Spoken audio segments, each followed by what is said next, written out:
Hello, this is Reverend Don Lewis coming to you from the beautiful metaverse, and more specifically from beautiful Danville, Illinois, homeland of Corellian tradition. And this is Midday with Reverend Don. Welcome. And as you know, if you follow Midday with Reverend Don, you can type your questions or comments on whatever platform you're watching on, and they should show up here in our chat room. Today, my guest is Ed the Pagan. Hi, Ed. Hi, how you doing? I am good.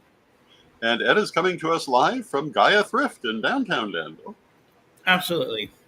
And today we're going to be talking about the Pagan World Congress. hmm And first, I want to point out today is Independence Day here in the United States. And for hmm anyone who isn't familiar, and with apologies to King Charles, the most widely celebrated holiday on Earth is independence from the British Empire. And here in the United States, that day is today. And hmm I thought that made this a good day to talk about this subject. So, Ed, tell us what the Pagan World Congress is. And we want to say hello to Arlene in the chat room. Hi, Arlene.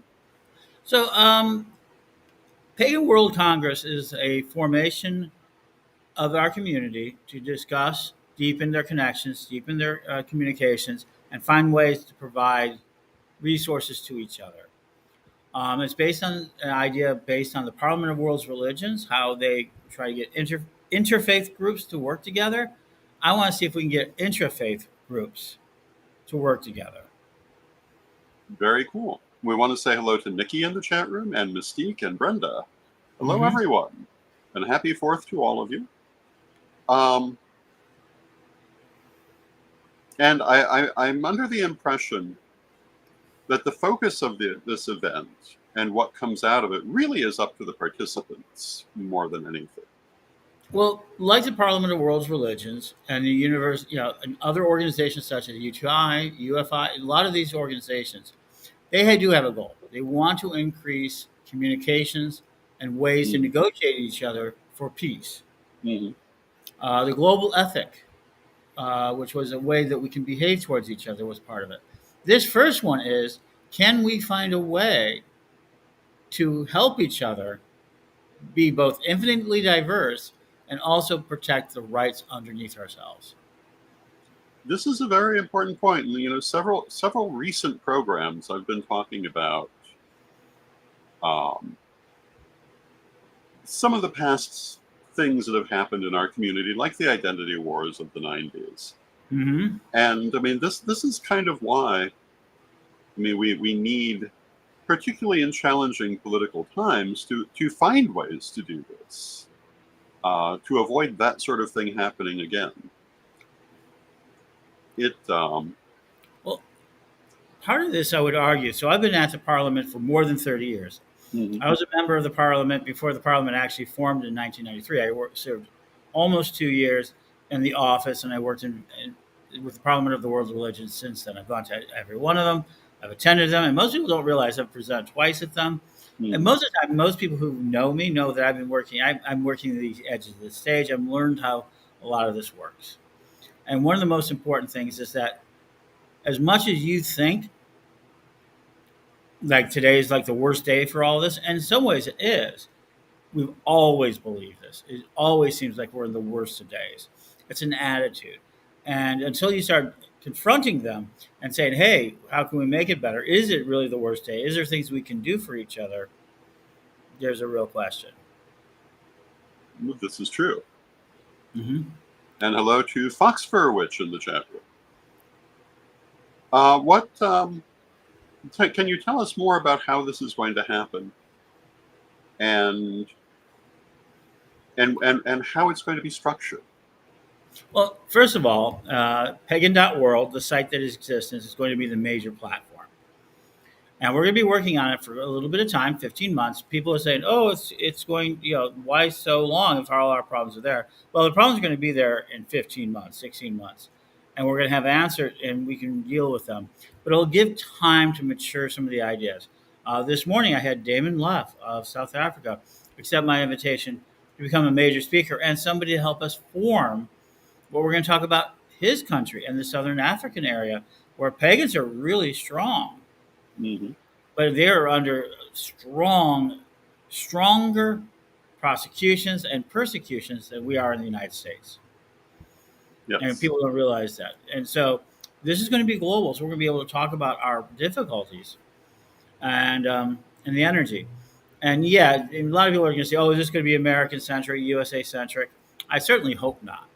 I expect to do so. They've already taken measures to make sure it's global.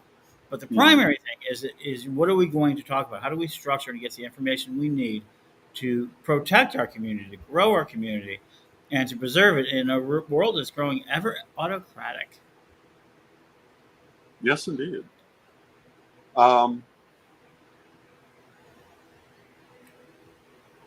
Okay, I know that there are a number of international people who have already committed to be involved. right. I don't know if you want to talk more about that. And hello Well, to I'm gonna, Janet in the chat. and so this is going to be online where we Hmm. have prospered. As you know, we've done a number. I've done a number of events, both online and offline. Pagan Leadership Conference, Pagan Expos, you know, one of our very first online illustrations in COVID, Hmm. lots of television stations. So I've done a lot of communication. And the truth is, the biggest cost of these conventions, what makes them so limiting, so these conferences, these parliaments, is that it is really expensive transportation wise and getting space for the finders. And we spend hundreds of dollars each, thousands of dollars. The last parliament was an average of about a personal cost of about $2,000 to $3,000 per person, Hmm. especially inside the Correllian tradition that one. And 90% of those costs are about feeding ourselves and housing ourselves and taking care of ourselves. And only a tiny percentage of that is actually talking to each other. Hmm. So by getting rid of all of this sort of in person, all over the world, flying there, it takes it out of the hands of people who are well off, maybe a little elite, and other types of things, and puts it in the hands of people who are there. And one of the ways we're going to solve the kind of physicality is called town halls. We'll talk more about that as this process goes.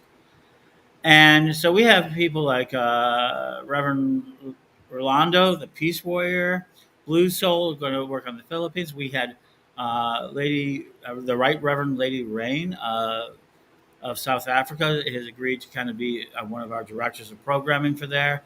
Um, we have music directions. We're going to have everything that is about it, and we're going to present it in a way that's online where we can communicate. I mean, we're going to use the full of technology, something that I'm very good with. Yeah. We're doing this. We're doing a lot of things, but imagine now we can do it with thousands and thousands of people. Well, this is a very good point. And, just yesterday on this program, we had Chris Copeland as our guest from the Netherlands. Hmm. She comes on every week. I mean, people can meet internationally now with a greater ease than ever before and a greater immediacy. Hmm. And hello to Proxone is in the chat room, who I believe is also joining us from across the pond, so to speak. So I think one of the questions that go up is why October 9th through the 13th, 2025? If it's going to be online, why are we taking so much time to develop it? Why is it next year? Well, first of all, in the United States, we're going to be very focused for the rest of this year Mm. on an election and possibly even more physicality in our politics. Just today, the Heritage Foundation president mentioned, that we're in the middle. We're in the beginnings of a second American Revolution from his point of view. Is it real? Is it hyperbole? I think it's real. But having said that, one of the biggest things is that they want to enforce a Christian rule. So in the United States, we need to focus on that. But that only shows you the nature of the problem. These problems didn't emerge overnight. They've been here No. for a long time. I've been working more than 30 years. So if we take a year to develop these things, if you want to be a Pagan World citizen, people who join it will get access to material and they will help us join us on doing so. And anyone can sign up for pagan.world. We'll be broadcasting there. And if you want to, $29.99 gets you this one-time fee for citizenship, and it helps us move it. But being online is really a boon for us in a lot Oh, of ways. yes. And we want to say hello to Jessica in the chat room. It's good to see you, Jessica. You were mentioning the Christian nationalist movement. And one of the Mm-hmm. things people are talking about these days is Project 2025. Oh, sure. And Very you were familiar. pointing out to me that it's based on the idea of the seven mountains. And I was wondering if you could talk about that a little bit. So let's be honest. Power always seeks to express itself. It doesn't matter what you call it. And one of the natures of human beings is that we want to make our leadership into gods. We do. Mm-hmm. We want the president. The president of the United States is oftentimes just a poor resemblance to our Messiah. We do. Mm-hmm. We always treat him that way. Our leadership is always the kings by divine right. And we're trying this experiment in America, and they tried it in Greece and they tried it in other places, where the people get more involved with it. What happens, and Plato said this very well, that we get bored, we get tolerant, we get a happier life, and then we slowly but surely fade away. Mm-hmm. I will go to war so that my children can study math and science, so their children can, can become professionals, doctors, lawyers, and things, so their children can become artists Yes. and poets. We fight to get a gentler life all the time. Mm-hmm. And then we get to this point where we're really gentle, and then the intolerant comes because people really do there's a mechanism in a lot of people that really want control. They want to be the tyrant. We want our Alexander the Great. What's happening in the United States is historical. Mm-hmm. And now we're swinging back. And this time the Christian nationalists, which have always had this desire to take control of their governments, doesn't matter where you're at, Mm-hmm. right? It doesn't matter what time you're at. You see that they've taken over and want to control the society because they believe that their own rules need to be enforced upon everybody. Because if you have something outside the rules, there you go. So Pagan World isn't about setting rules. Pagan World Congress isn't about setting new rules. Um, uh, but in dealing with these ideas of what? Education, Mountain One, religion, that's Mm-hmm. important. Government, healthcare, entertainment, big one in entertainment. These are Mm-hmm. five mountains. Then your food, your sixth mountain. How do you get your food? They're afraid. They're always constantly going against. We can't do business without using the mark. You can't go to the product board to do the mark. We've already passed that. A lot of these people will see we're already deep into that with our codes and things like that. And last but not least is science and technology. How do we express it? Starts with education and ends with us controlling the technologies. And the idea is that through the seven mountains, through all of these, the world is full of temptations for us to do things. Mm-hmm. But if we can control these mechanisms, there's not much room for people to change the minds of our children. And that's what this Yes. battle is about. Hmm? I think that's a very important point. And we've Mhm. talked about that a few times on this program, that this really is about control of the next generation. And So, Arlene in the chat room says, I want to attend this historical event, and it's going to be. It will be a historical event. so you can get involved today, Pagan World. There's a forum up. We're starting to move it. We're going to change the site over a little bit. I think we have 112 citizens right now. And one of the things I'm promising you, so back in '93, there was a Mhm. thing called Your Voice. It was a newsletter that went out as part of the Parliament of the People during the Parliament. And it actually was one of the areas where I think there was a lot of conflict because the organizers weren't happy with it. But it was a shoestring on the budget, people donated, and they would write these small statements on pen and ink. They would type it up into a newsletter and start distributing them. And it was so Yep. popular, they got a lot of them. And I was one of the very few people in the world who got all of them. And the only really non-academic organization that got all of them, and we put them into it. But in there, I said, when we get to this point where I had an actual say in what is happening in the world's religions, after all my training, it's this. I believe in a spiritual democracy. I believe that we're all equal in our spirituality.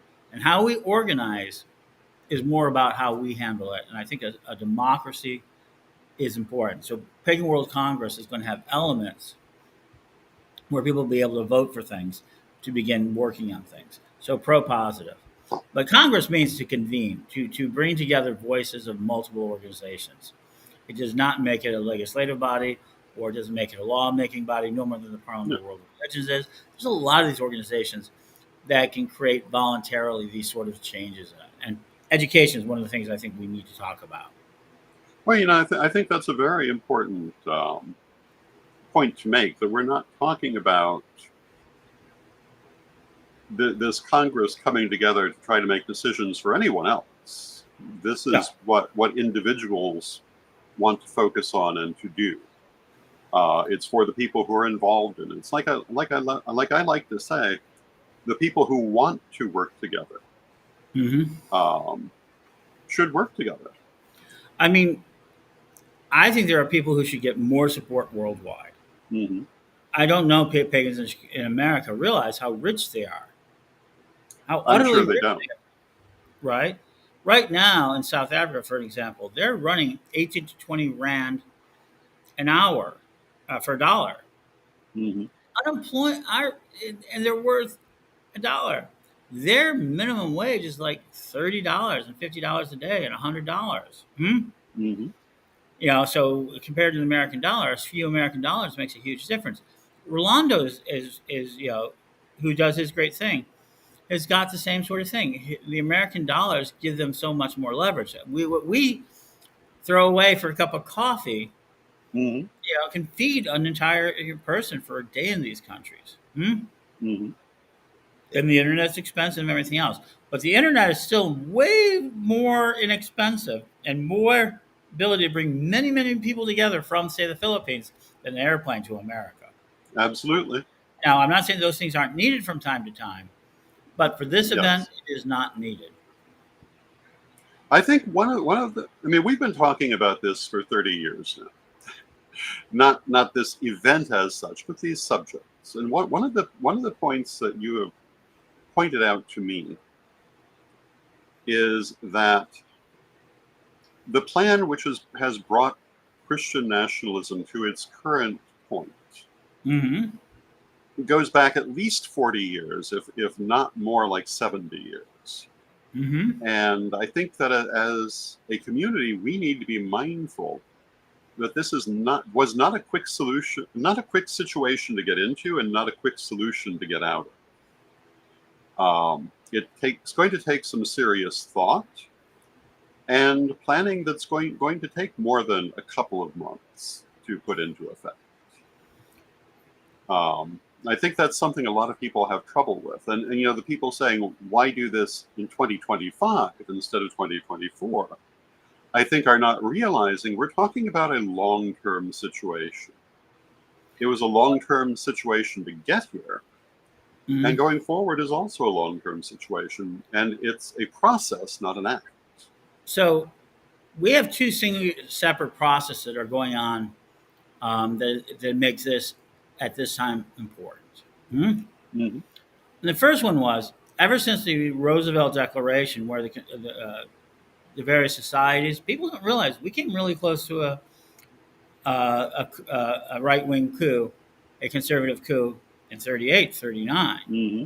There was a big thing about that because we did not want to get involved with the war. I mean, in a lot of ways, we're in that same boat. We didn't want to get involved in the war overseas, Mm-hmm. but Roosevelt felt very strongly we did. The New Deal came into place. And one of the things the churches began to feel was that people didn't have to depend on the church. Prior to that, with a lot less social services, with a lot less governmental aid, a lot less of the government involved in the market, everybody got away with things bad actions towards workers. They shot workers. They brought in police. They did all sorts of terrible things against the workers. And as the government stepped in to help the workers, it lowered the influence of the church. Instead of the churches being on the workers' side, they ended up being on the monetary side. They always have been.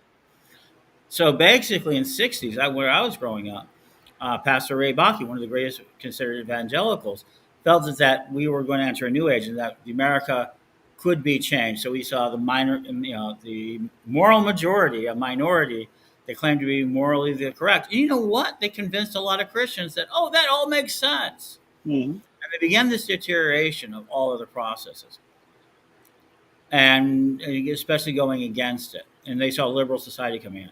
But for pagans, from the late '50s, we've seen them grow in numbers too, and they've had lots of battles that we fought through the courts. So we were winning through the courts, the activist courts that you would call them, or whatever you want to call them. A lot of people do. Mm-hmm. The courts have given us, as pagans, an answer, usually in relation to the rights of other groups, such as the Jewish religious groups, Mm-hmm. Muslim religious groups, Seventh-day Adventists, smaller, those sorts of organizations, not equal to the Catholics or the Presbyterians on this. And at the same time, the not-for-profit laws is we became different financially. We're not the same capitalism of your grandparents. We're now fiscal capitalists, which means we care about how things are financed instead of things accumulated. There's a big difference. The capitalism that we used to know that was so good for us was about accumulation. We taxed Mm-hmm. heavy, we taxed hard, so people would spend, including companies and everybody else. Now we're in a capitalism that preserves cash and the potential of what you can do. And that's deprived a lot of us of income. So now that we have the internet, we've been growing ever since. I mean, I'm very proud of the fact that I took the Correllian tradition and other witch traditions to a global level, to the largest tradition in the world on paper. Mm-hmm. Whether you want to accept it as that, and yet I tell people, all right, so what? We don't have the power of one solid megachurch in No. America. So even for all that global group, that over 300,000 members through Witch School, over 5,000 members in the Correllian tradition, other groups we saw it in Australia where Witch School classes have started spawn a huge number of covens that aren't necessarily tradition oriented. Mm-hmm. We've seen this all over the world, and we all have similar problems and similar needs. So how do we deal with that? Mm-hmm. Now, let me go ahead and talk about organizing. So is this out of Ed's head where he's going to be the tyrant that says everything happening? No. First of all, we're going to have the citizenship, and we're going to give them a lot of access. We're already giving them access. If you look on our pages, we've put up for information. Mm-hmm. Before I even came to the public, I knew I had to have certain types of volunteers. And a lot of people who have been through the parliament in part with me are now on there.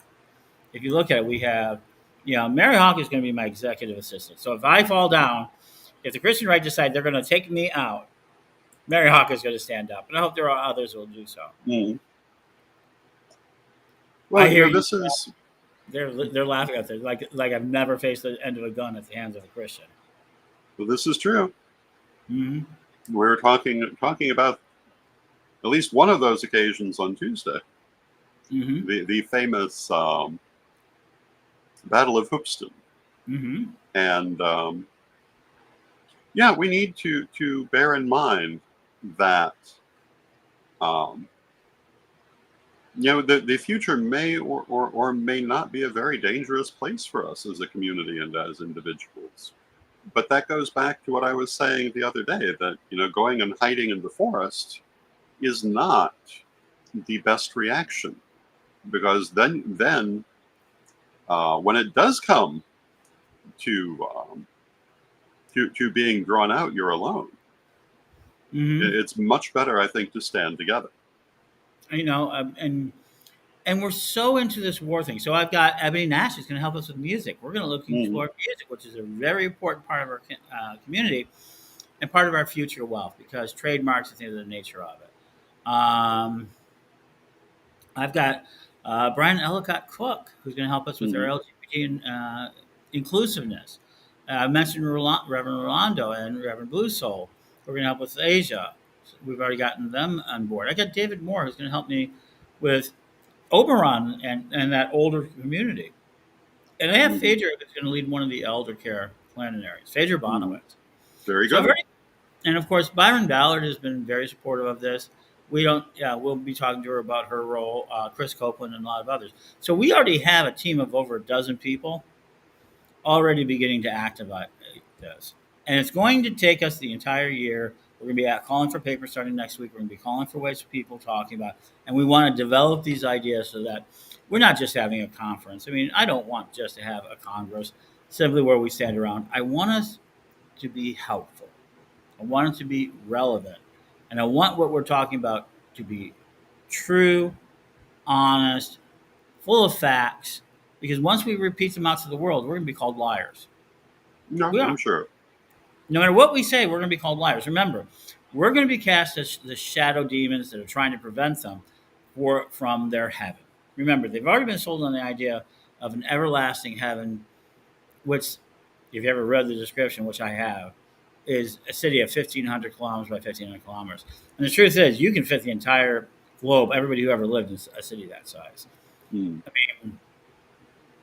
And so that's that idea of taking us from the garden, we, the pagan folk, into the city has always been the point of Christianity at many levels. So they, so anything that will take them away from this sort of perceived miracle in the Mm. future is going to be called liars or discontent or whatever. And so how would people find out more about this? How can they become involved in it? What can they do? Well, first of all, pagan.world, period. Just sign up. It's free of charge. Sign up, start participating in that site. If you want to be a part of, and you'll be able to receive broadcasts from this, we'll be sharing this across the world.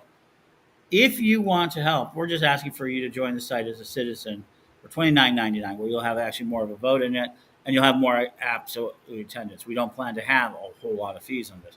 There may be things we charge for, but no. The actual attendance, I want as many people as possible. And while $29.99 doesn't seem like a lot in parts of the world, it is. We want you involved, and you can help get other people involved. So those are the two things. And yeah, then you start to present papers, volunteer. How do you want to? How do you want to help? What can we do to help you?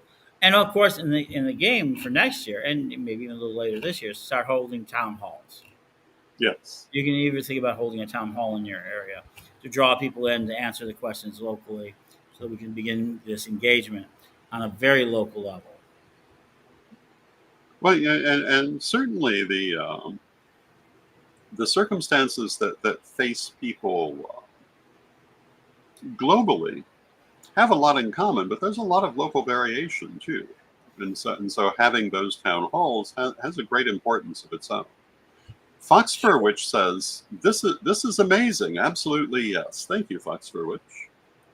Sure. So there you go. Sign up on pagan.world. And we do a lot of the television on there, a lot of communication on it. It also has one more factor. We're going to try working with the Pagan Press in a way. Janet Callahan has joined us on this. We're going to start doing, we're able to issue, most people don't realize, I've been a credentialed reporter for a very long time as a pagan.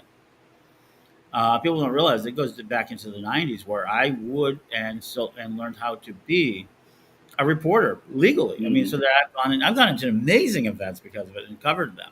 That's true. I've covered more interviews. I mean, people ask me why me is coordinating this, because I basically believe in our community and I understand it somewhat to do so. And I've been, developing reporters. We can also help others develop as reporters for this event. They have a huge impact. We can have a huge impact at a pretty low cost personally in sort of finances, but it's going to take a real commitment of heart to be willing to listen to people, to literally just share with people, to love them, even if you don't ever physically meet them, and to try to make our community better against what could be a bastion of hate across the world. Yeah. Well, thank you. And again, if people want to learn more, they can go to pagan.world. They can sign up free of charge at pagan.world, and they can find out more about the Congress and how to become involved in that. Mm-hmm.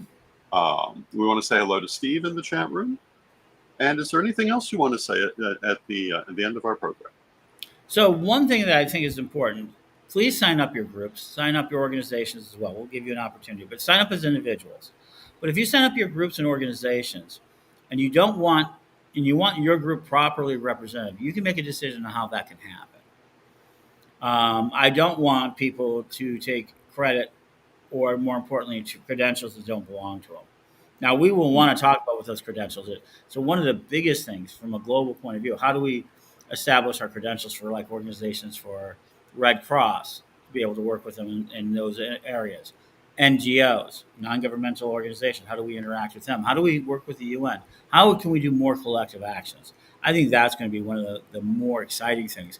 And we don't have an answer today. A lot of stuff that we don't have an answer for, you can begin an answer that will impact the rest of this century. Yes, maybe indeed. forever. Mm-hmm. Well, thank you. And we'll be talking a lot more about this event, I'm sure. Oh, sure. And with that, let us close with our prayer, as we always do. And everyone have a wonderful day. I'll be back tomorrow with our weekly wrap-up of stories. And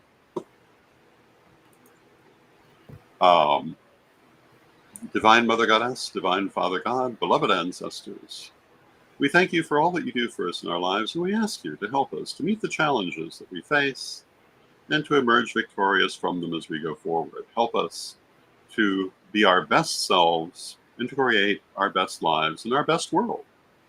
Beloved Mother Goddess, beloved Father God, beloved ancestors, we thank you with great love and thanks, and knowing you're always with us, we thank you for your presence, and may you be blessed now and always.